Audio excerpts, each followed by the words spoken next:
Sarah BRIGHTMAN llega a la Ciudad de México para su concierto este 18 de diciembre en la Arena Ciudad de México. Aquí, un poco de lo que nos platicó en su rueda de prensa. Hi Sarah, welcome to Mexico again. It's a pleasure to see you again, and it's never enough. Please tell us about that concert, that concept that you had in the symphony, Christmas Symphony. What will the people see on stage? What will the people live with this magic concert? The Christmas concert, I mean, I've been taking it around the world every Christmas, sometimes in America, sometimes in Japan, wherever anybody wants to see it. It's a very personal show for me because Christmas and this time of year is very important to me and my family, and I think that it's a responsibility because, and I had to think about it very carefully because Christmas is a very emotional time for people. It may be a very joyous time, it's a very spiritual time because of the story of Jesus and everything that it explains.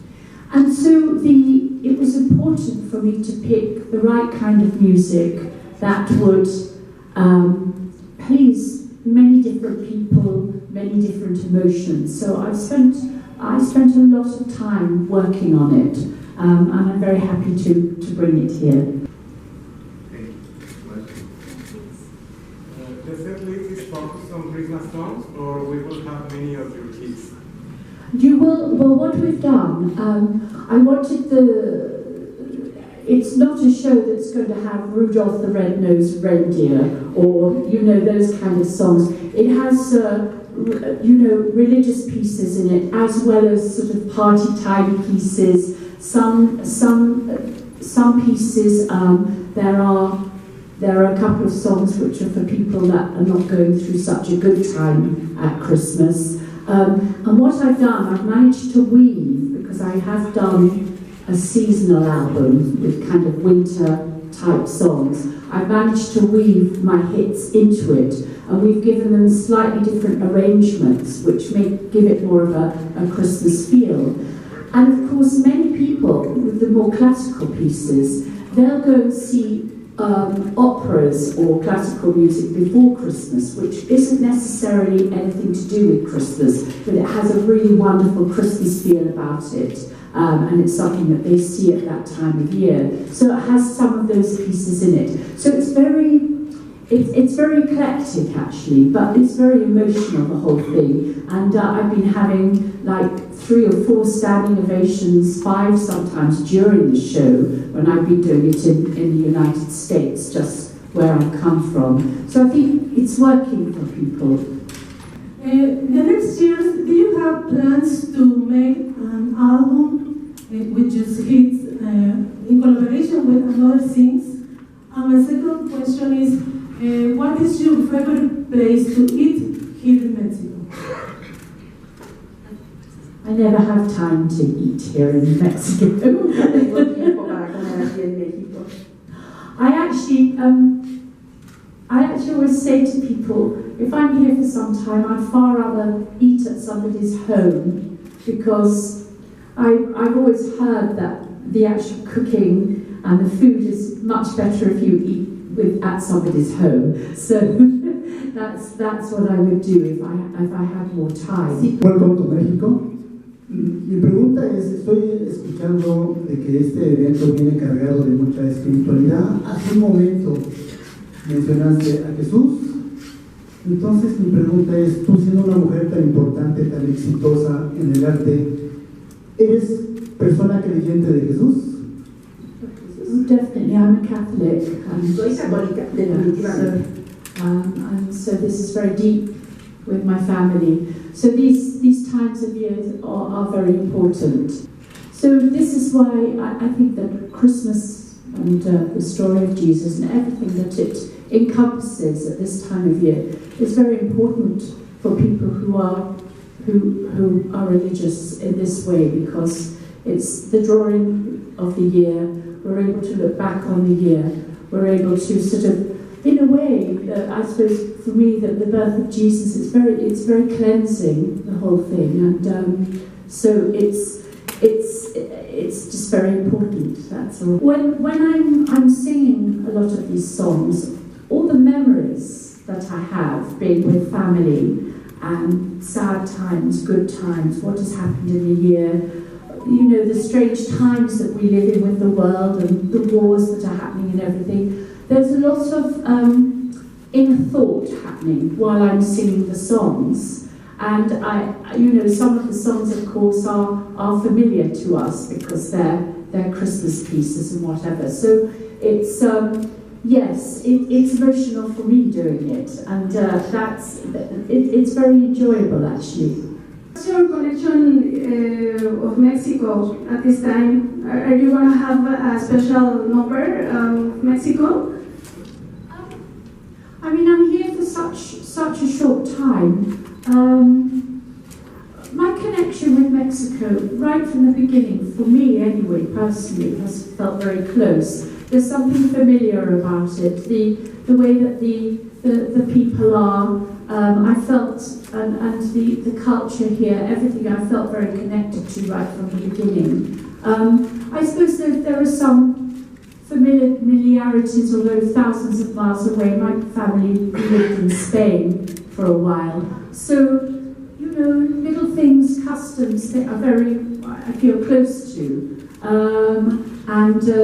I think it's an incredibly beautiful country as well. I think it has so much to offer. So much comes out of here that goes around the world in sort of like art and movies and all sorts of things. So it's really a country very much to be proud of. What I want to ask you is, this year was your comeback to musical theatre with a very iconic role of Norma Desmond. As she says, Norma Desmond in the script, when he says that word, come back, she says, no, it's not, it's a return. Oh my God. It's a return. So this is very important for your fans. I am a fan. And I would like to ask you, how do you compare the vocal and theatrical challenges of musical theater with the challenges of touring around the world in such small amount of time? Actually, I found the musical, because I was fitting myself into a role that had been done so many times before. It wasn't written around my voice. I sort of had to fit myself into it. And it was very challenging because all the keys were much lower than I usually sing in. And I couldn't take them too high because you're acting all the time, you're having a conversation while you're singing. So I had to really sort of learn how to do it. I sing very differently to the usual way of singing musical theatre because I'm trained classically. So I had to move that into the way that I sang for the musical theatre. And it was quite a challenge, but I got amazing reviews. And I know I was really good at the role because, of course, the composer did say to me before I left that he had written a lot of the music around my voice anyway. So some of the pieces I recognised and they were easier to do.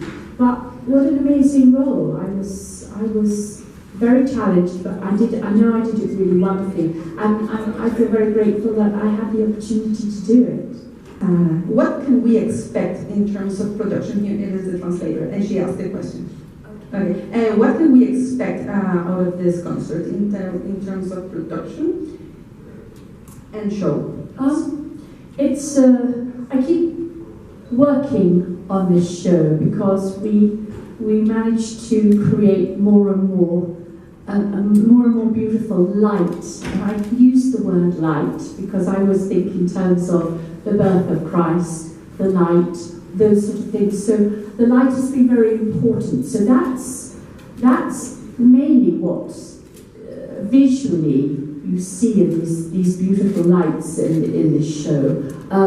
I always use orchestra. I love the orchestra. I always have a wonderful choir behind me, because choirs, I think, are very important for Christmas at this time of year. People expect to hear this.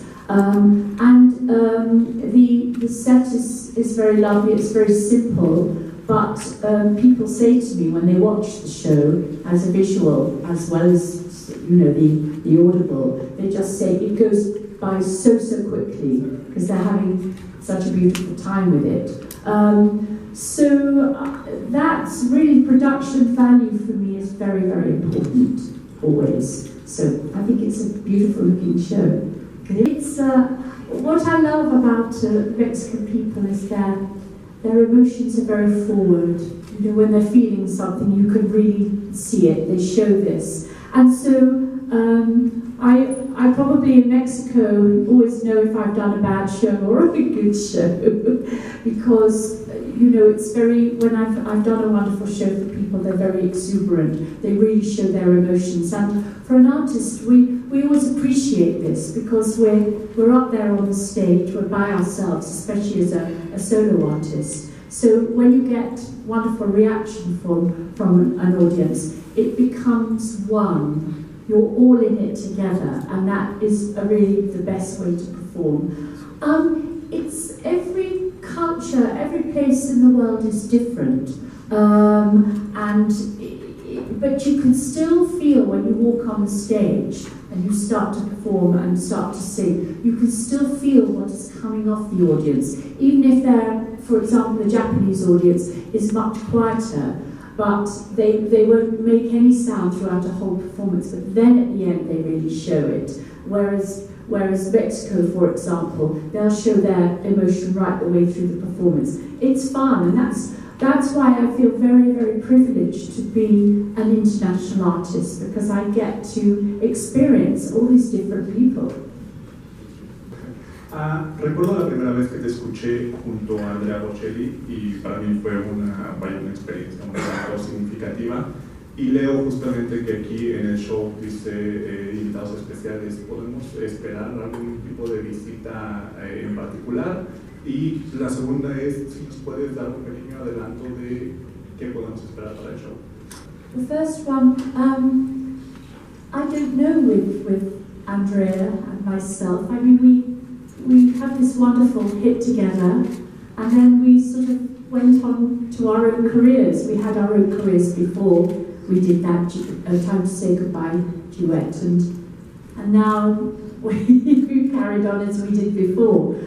Secondly, your question about I presume you're asking for some of the songs that I'll be singing. Some of them are traditional songs. I will sing A Silent Night. Some of them are not traditional, but you will recognize them. I don't really want to give away my songs because people will then know what they're going to see at the concert. So I think Hi, Sara, buenas tardes, gracias por brindarnos este tiempo. Soy Ricardo Palacios de México en Red. Como bien sabemos, cuidas todos los detalles en tus conciertos, son espectaculares. Has brillado en todo el mundo. ¿Cuál sería el reto para esta ocasión en la Ciudad de México? I think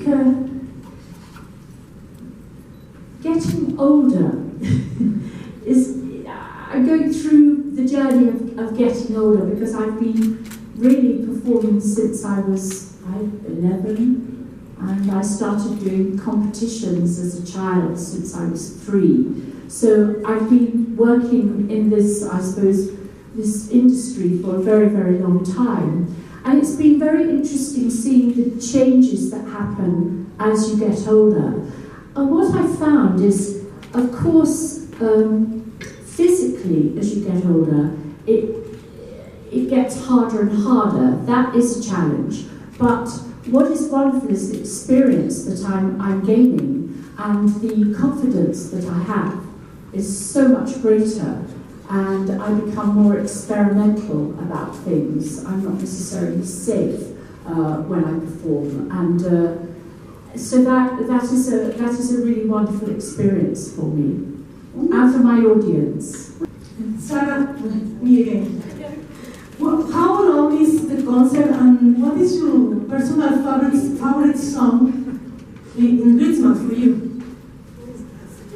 That's a difficult one because I like them all. Esa es una pregunta difícil porque todas me gustan. How long is the concert, Debbie? Just under 2 hours, the concert. So it's actually a perfect time when people can have a loo break in the middle and get a glass of beer or whatever for 15 minutes in between. So yes, it's a perfect time. People feel very satisfied with the amount that I sing. And what was the second question? Your favorite song. Which is my favourite song? I don't know. I can't answer that question because I like them all. Sara, pues muchas felicidades por esta visita, por este concierto que nos vas a brindar. Y yo quiero saber, si tú tuvieras a tu lado a Santa Claus, ¿cuál sería el regalo ideal que tú le pedirías para ti? I think I just asked, especially at this very difficult time in the world, that really everybody, my wish would be, an impossible wish I know, that, and it always is the same wish, that everybody could have a roof over their head and clean water and get to medical supplies. They would be the things that I would ask Santa for.